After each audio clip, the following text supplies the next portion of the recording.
నారాయణ నారాయణ. అఖిలాండ కోటి బ్రహ్మాండ నాయక, త్రిభువన పాలక, స్థితికారక, నమో నమః. సంచారకులు, ఈనాడు ఈ వైకుంఠానికి వేచేటగా గల ఆంతర్యమేమిటో ప్రభువుల వారికి తెలియనిదేమున్నది? నాకు సందేహంలో వచ్చుట సహజం, మీరు వాటిని తీర్చడం సహజం కదా స్వామి. అవునవును, నీకు వచ్చిన ఏ సందేహమైనా అది లోక కళ్యాణం కోసమే కదా నారదా. సరే కానీ ఇంతకీ ఈనాడు నీకు కలిగిన ఆ సందేహం ఏమిటో? రామనామ మహిమ చాలా గొప్పదని అంటారు కదా స్వామి. ఆ నామ మహిమ గురించి తెలుసుకోవాలని కుతూహలంగా ఉంది స్వామి. ఓ అలాగా, రామనామ యొక్క గొప్పతనం గురించి నేను నీకు తెలియజేసిన అవసరమే లేదు నారదా. భూలోకంలో ఒక నదీ తీరంలో ఒక పురుగు సందర్శన వెళ్ళి దాన్ని అడుగు నారదా, నీకు అర్థమవుతుంది. ఏమిటి స్వామి మీరు చెప్తున్నది? ఒక పురుగుకి రామనామ మహిమ గురించి తెలుసా? సందేహం ఎందుకు నారదా, నువ్వు ముందు భూలోకానికి వెళ్ళి నేను చెప్పినట్లు చేయి. సరే స్వామి, తమరి ఆజ్ఞ. నారాయణ నారాయణ. స్వామి వారు చెప్పిన కీటకం ఇదే ఉంటుంది. ఓ కీటకమా, ఓ కీటకమా, నీకు రామనామ మహిమ గురించి తెలుసంట కదా, నాకు కొంచెం వివరిస్తావా? ఓ కీటకమా, ఓ కీటకమా, అయ్యో మరణించినట్టుంది. ఇదేమి చిత్రం, నా ప్రశ్నకు సమాధానం చెప్పకుండానే మరణించింది. పాపం, దీనికి ఆయువు తీరినట్టుంది. వెళ్ళి స్వామి వారికే విన్నవిద్దాం. నారాయణ నారాయణ. ఏమి నారదా, నీ సందేహం తీరినదా?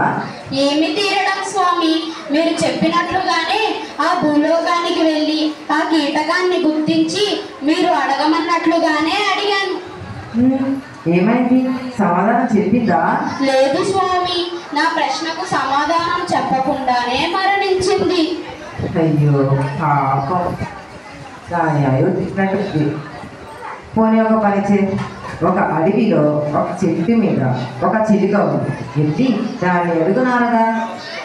ఏమిటి స్వామి, రామనామ మహిమ గురించి అడిగితే పురుగులను పక్షులను అడగమంటారు, వాటికి ఏం తెలుసు? నా మాట విన్నారదా, నీ సందేహం తీరాలంటే నువ్వు నేను చెప్పినట్లు చే. సరే స్వామి, తమరి ఆజ్ఞ. నారాయణ నారాయణ. స్వామి వారు చెప్పిన చిలుక ఇదే అయి ఉంటుంది. ఓ చిలుక, ఓ చిలుక, నీకు రామనామ మహిమ గురించి తెలుసంట కదా, నాకు కొంచెం వివరిస్తావా? పిచిక్ పిచిక్ పిచిక్. ఓ చిలుక, ఓ చిలుక, అయ్యో మరణించినట్టుంది. ఇదేమి చిత్రం, రామనామ మహిమ గురించి అడిగితే ప్రతి జీవి చనిపోతుంది. ఇది కూడా స్వామి వారికి విన్నవిద్దాం. నారాయణ నారాయణ. నారదా, నేను చెప్పినట్లు చేసావా? నీ సందేహం తీరినదా? ఏమిటో స్వామి, నాకు అంతా అయోమయంగా విచిత్రంగా ఉంది. మీరు చెప్పినట్లుగానే ఓ చిలుక, నీకు రామనామ మహిమ గురించి తెలుసా అని అడగగానే ఆ చిలుక కూడా మరణించింది. ఏమిటి స్వామి ఇలా జరుగుతుంది?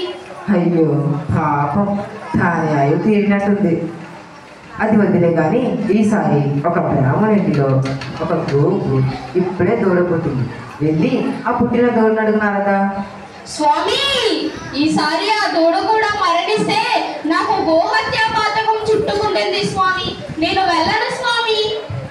అదేమీ జరగదు నారదా, నన్ను నమ్ము. నా మీద ఆ మాత్రం నమ్మకం లేదా నారదా? అయ్యో స్వామి, మీ మీద విశ్వాసం లేక కాదు స్వామి, నా గ్రహచారం బాగోలేదేమని సందేహంగా ఉంది స్వామి. అంతా బాగానే ఉంది కానీ నువ్వు ముందు భూలోకానికి వెళ్ళి ఆ దూడని అడిగి నీ సందేహం తీసుకున్నారదా. స్వామి, ఒకవేళ ఆ దూడకేమైనా జరిగితే ఆ బ్రాహ్మణుడు నన్ను చూస్తే? నీ ప్రయాణాన్ని ప్రక్కన పెట్టి నా మీద విశ్వాసం వచ్చి వెళ్ళిరా నారదా, ఇది నా ఆజ్ఞ. సరే స్వామి, నా భారమంతా మీపైనే వేసి వెళ్తున్నాను.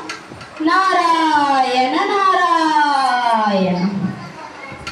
ఓ గోవత్సమా, ఓ గోవత్సమా, నీకు రామనామ మహిమ గురించి తెలుసంట కదా, నాకు కొంచెం వివరిస్తావా? ఇది కూడా మరణించినట్టుంది. నేను అనుకున్నట్లే జరిగింది. ఆ బ్రాహ్మణుడు నన్ను చూడలేదు కదా, ఒక్క వెందులో వైకుంఠానికి పారిపోతా.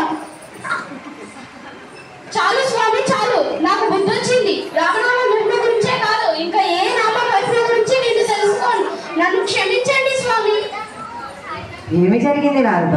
ఎందుకు భయపడుతున్నావు? ఏమిటా పరుగు? ఏమిటా కంగారు? చాలు స్వామి చాలు, మీరు సర్వజ్ఞులు. మీకు అంతా తెలిసే ఇంత నాటకం ఆడుతున్నారు.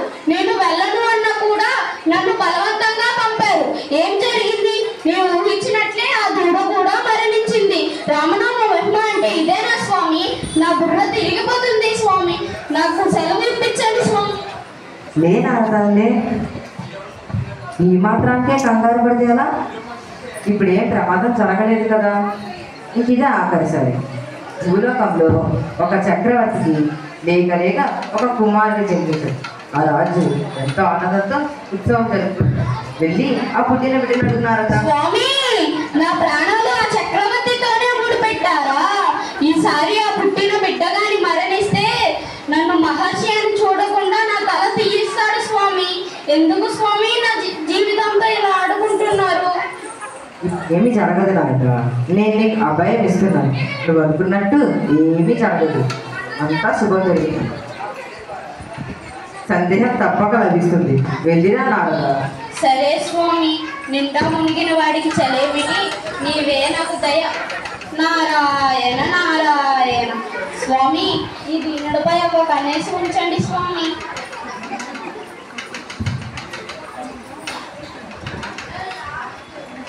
ఏమిటి మహారాజా? ఏమిటి హడావిడి? ఏమిటి విశేషం? ఏదో ఉత్సవం జరుగుతున్నట్టుంది.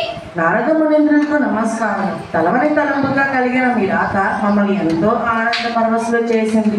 భగవంతుని కృపచే చాలా కాలం తర్వాత ఈ వంశోధారకుడు కలిగాడు.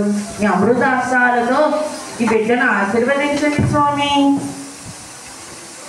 స్వామి, ఈ బిడ్డకు ఏమీ